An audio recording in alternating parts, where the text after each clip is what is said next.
जय श्री हिंद। एक बार पुनः प्राकृत की ऑनलाइन पाठशाला में मैं नेहा आप सभी का हार्दिक स्वागत करती हूँ। परम पुरुष प्राकृत मर्मज्ञ मुनिश्री प्रणम सागर जी महाराज की पावन प्रेरणा एवं मंगल आशीर्वाद से हम सभी निरंतर पायसिका की पुस्तकों से अपने आगम की मूल भाषा प्राकृत भाषा को सीखने का प्रयास कर रहे हैं और उसी क्रम में आज की इस पाठशाला में हम सभी सीखेंगे पायसिका भाग 3 के अभ्यास 1 में अशुद्ध वाक्य से शुद्ध वाक्य कैसे बनाएं, एक वचन से बहुवचन में कैसे बनाएं और बहुवचन से एक वचन में वाक्यों को कैसे बनाएं। आज की इस पाठशाला को शुभारंभ करें उससे पूर्व मैं मंगलाचरण के लिए आमंत्रित करती हूँ श्रीमती निधि जी बाहुबली एनक्लेव से। पंच महागुरु भक्ति के माध्यम से आप मंगलाचरण कीजिए। चलिए निधि जी बाहुबली परम पूज्य मुनीश्री 108 प्रणम्य सागर जी महाराज की जय। पंच महागुरु भक्ति मणुणा इंद सूर्य धैर्य छत्तया पंच कल्याण सोखावली पत्तया दंसणं मृणाल झाणं अनंतं बलं तेजिणा दिन्तु हम वरं मंगलम जेहि झाणक्य बाणी ऐतठयं जम्म जरे मरणनय रत्तयं दट्ठयं जेहि पत्तं शिवं सासयं ठाण्यं ते महं दिन्तु सिद्धावरं नाणयं पंचहाचार पंचज्ञ संसाहय वारिसंगाय सुये जल्हि अविदाहय मुखलक्षी महन्ति महन्ते सया सूरिनो दिन्तु मोक्षं गया संगया घोर संसार भीमाडवी कानने तिक्खवियराळिणः पाव पंचानने नठमगाण जीवाण पहे देसिया वंदिमो ते उवछायं ही सया उग तव चरण करणे ही झीणं गया धम्म वरे झाण सुकेक झाणं गया ऋभरं तव सिरिये समालिंगया साहुवो ते महं मोह पैमग गया हीण थो तेन जो पंच गुरु वंदे गुरु संसार घण वेल सो छिंदे लई सो सिद्ध सो खाई बहुमाननम कुणैकम इंदनम पूज्य पंजालनम अरुहा सिद्धाय रिया वज्राया साहु पंच परमेखी ए याण नमो यारा भवे भवे मम सुहम दिन्तु। पंच परमेश्वरी भगवान की जय। परम पूज्य मुनीश्री 108 प्रणाम सागर जी महाराज की जय। बहुत बहुत धन्यवाद निधि जी, बहुत ही सुंदर आपने इस पंच महागुरु भक्ति का मंगलाचरण किया। चलिए हम पाठशाला शुभारंभ करते हैं और आप सभी अपने अपने पुस्तिका निकाल लीजिए। प्रश्न संख्या 30। यहाँ मैंने कुछ वाक्य लिखे हुए हैं। एवं कज्जोमयी होती, इसका अर्थ निकलता है यह कार्य मेरे द्वारा होता है। होंती, होंती पर अंडरलाइन है तो हमें होंती को सही करना है। और अगर हम देखें एवं कज्जम यह करता है, करता प्रथमा विभक्ति एक वचन का है तो क्रिया प्रथम पुरुष एक वचन की ही लगेगी और होंती के स्थान पर हमें क्या लगाना है, होती। अगला वाक्य देखते हैं, इमाड़ी कज्जाड़ी मय होई, ये कार्य मेरे द्वारा होते हैं। तो इमाड़ी कज्जाड़ी है ना, मय होई। अब अंडरलाइन किस पर है, इमाड़ी कज्जाड़ी मय होई के अनुसार यह प्रथम पुरुष एक वचन की क्रिया है तो हमें यहाँ पर क्या करना है, प्रथम विभक्ति एक वचन ही लगानी है। तो इमाम कच।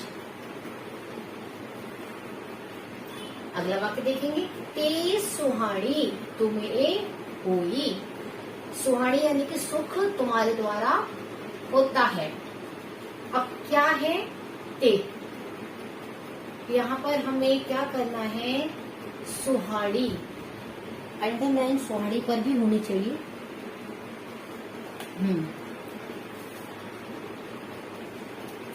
इन दोनों को परिवर्तित करना है, ते को भी और कोई को भी।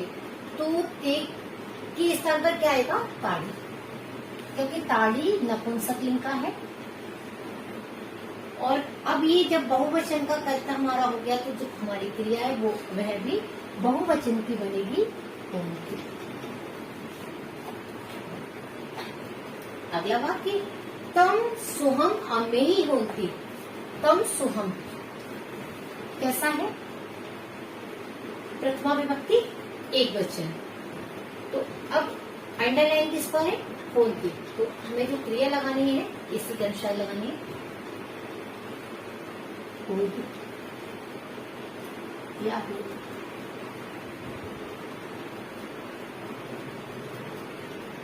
अगला है सो जुवई पड़ेगी। अगर हम देखेंगे तो सो भी अंडरलाइन होनी चाहिए। सो जुवई पड़े, वह युक्ति पड़ती है। तो सो का क्या बन जाएगा? क्योंकि ये स्त्रीलिंग है तो सा, और जुवई, जुवई मूल शब्द है, इसका प्रथमा विभक्ति एक वचन बनाएंगे तो जुवई बनेगा। ठीक है, इस तरह से हम अशुद्ध वाक्यों को शुद्ध वाक्य में परिवर्तित करते हैं। अब हम एक वचन से बहुवचन में कैसे बने, चलिए आगे चलते हैं। अब हमें एक वचन से बहुवचन में बनाना है, और पहला वाक्य लिखा हुआ है, अगर आप देखें 5वें नंबर का गृह कार्य लिखा हुआ है कि का के वाक्यों को बहुवचन बनाएं। तो पहला वाक्य लिखा हुआ है, यह कार्य उसके द्वारा होता है। इसे मैंने प्राकृत में परिवर्तित कर दिया है, इमम कर्जम टेढ़ होती, उसके द्वारा पुल्लिंग मानकर टेढ़ होती।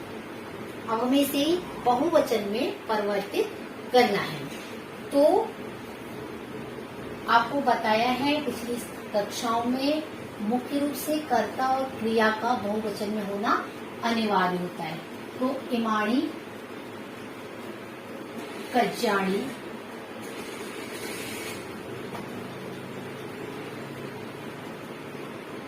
पेड़, होती। अब यहाँ करण टेढ़ होती के स्थान पर ते ही भी कर सकते हैं, लेकिन बहुवचन बनाने के लिए अनिवार्य है कि कर्ता और क्रिया का मुख्य रूप से बहुवचन में होना अनिवार्य है। और अगर हम करण को भी बहुवचन बना देते हैं या एक वचन में रखते हैं तो भी वाक्य हमारा बहुवचन कहलाएगा। ये आप ध्यान रखें। अगला वाक्य हम लिखते हैं। अगला वाक्य है, वह कार्य हम सबके द्वारा होता है। वह कार्य हम सबके द्वारा होता है।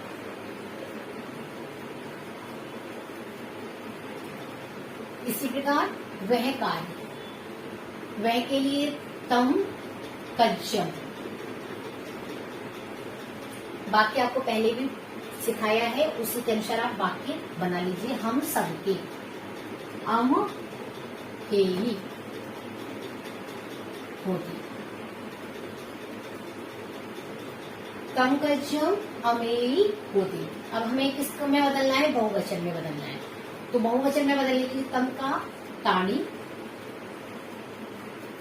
कज्जम का कज्जाणी, अमेयी बहुवचन में पहले से ही लिखा हुआ है, और इस तरह से। अगला वाक्य है, यह कार्य इस स्त्री के द्वारा होता है। यह कार्य इस स्त्री के द्वारा होता है।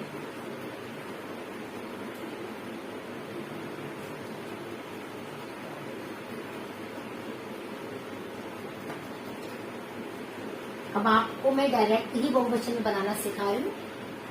यह कार्य इमाणी कज्जाणी, हमें पहले हिंदी में इसका क्या बनाना पड़ेगा? यह कार्य इस स्त्री के द्वारा होता है, इसे हिंदी में बना लीजिए। ये कार्य इस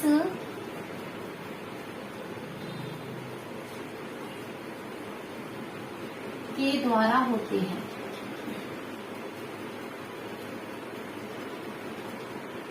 बहुवचन में आप बना लीजिए। तो बहुवचन में हमने बना लिया, हिंदी में ये कार्य इस स्त्री के द्वारा होते हैं। तो इमाणी कज्जाणी। अब इस स्त्री के द्वारा होते हैं, इसके द्वारा के लिए प्राकृत में क्या लगेगा? इसके द्वारा स्त्रीलिंग के लिए लगेगा इमाई। इमाई के स्थान पर आप क्या कर सकते हैं? इमाही भी कर सकते हैं।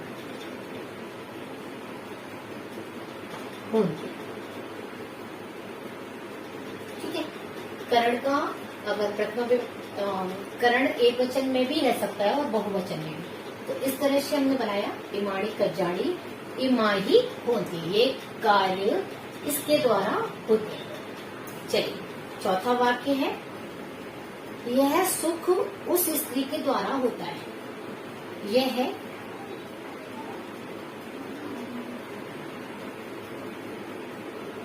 सुख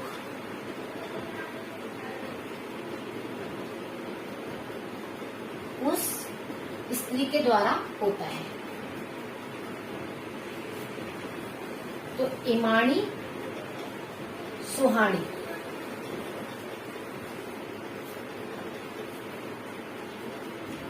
इमाणी सुहानी। अब उसके लिए क्या लगेगा? ताए, क्रिया होंगी। उन स्त्री का अगर हम लगाते हैं बहुवचन तो ता। तो इस तरह से एक वचन से बातों को बहुवचन में बदलेंगे। चलिए अब अगला है गृह कार्य में खाके वाक्यों को एक वचन में बनाएं। खाके वाक्यों को एक वचन में बना और एक वचन में पहला वाक्य मैंने लिखा हुआ है, यह सुख उनके द्वारा होता है। तो ये अपने आप में ही एक वचन में है, क्योंकि कर्ता और क्रिया दोनों ही एक वचन में है। करण मात्र किसमें है? बहुवचन में है। तो इसे भी हम एक वचन में परिवर्तित कर सकते हैं। इमं सुहम उनके द्वारा पेड़ होंगे।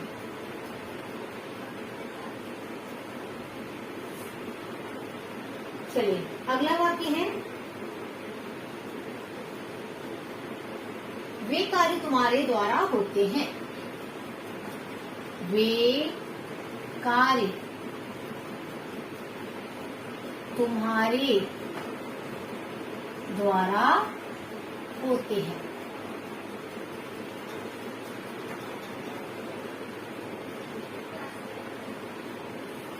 वे कार्य, इसका अब हमें एक वचन में क्या बनाना है कि वह कार्य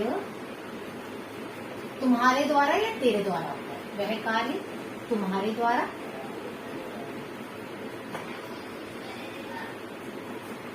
या तेरे द्वारा होता है।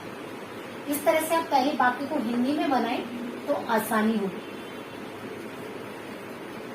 वह कार्य तम कज्यम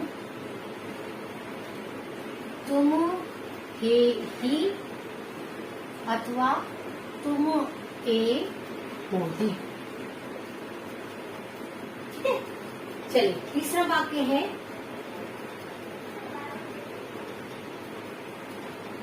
तीसरा वाक्य है ये कार्य हमारे द्वारा होते हैं। ये कार्य हमारे द्वारा होते हैं।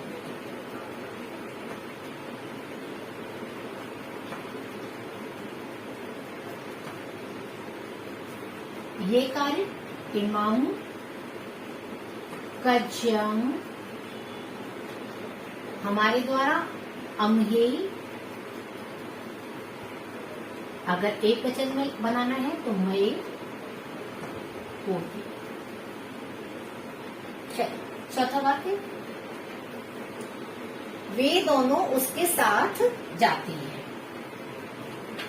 वे दोनों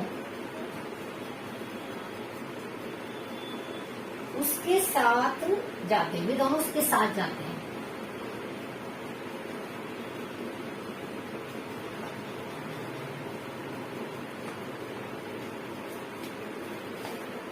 चलिए, वे दोनों जाते हैं किसके साथ, उसके साथ। तो वे दोनों का कौन है, पुल्लिंग में है, तो पुल्लिंग में एक वचन में सो। जाते हैं, जाता है, गच्छति, उसके साथ, ठीक है। उसके के लिए क्या आएगा, ते, क्योंकि साथ के अर्थ में, सह के अर्थ में क्या लगाते हैं, तृतीय विभक्ति। तो उसके में कौन सी विभक्ति लगेगी, पेड़, पेड़ से। सो पेड़ सह गच्छति। तो इस तरह से आप ये वाक्य रचना कीजिए, एक वचन से बहुवचन में, बहुवचन से एक वचन में आप वाक्य को बनाइए। यहाँ मैंने 5 वाक्य लिखे हुए हैं, आप इन वाक्यों को बनाइए, कमेंट बॉक्स में डालिए। और हमेशा की तरह आशा यही रखती हूँ कि आपको ये वीडियो पसंद आई होगी। फिर भी अगर कुछ भी आपको समझने में परेशानी हो रही है, आप मुझे कमेंट बॉक्स में अपनी प्रॉब्लम बताएं, ताकि मैं उससे सॉल्व आउट करने की पूरी कोशिश करूं। और इसी आशा के साथ अब मैं आप सभी से विदा लेती हूँ। जय श्री, धन्यवाद।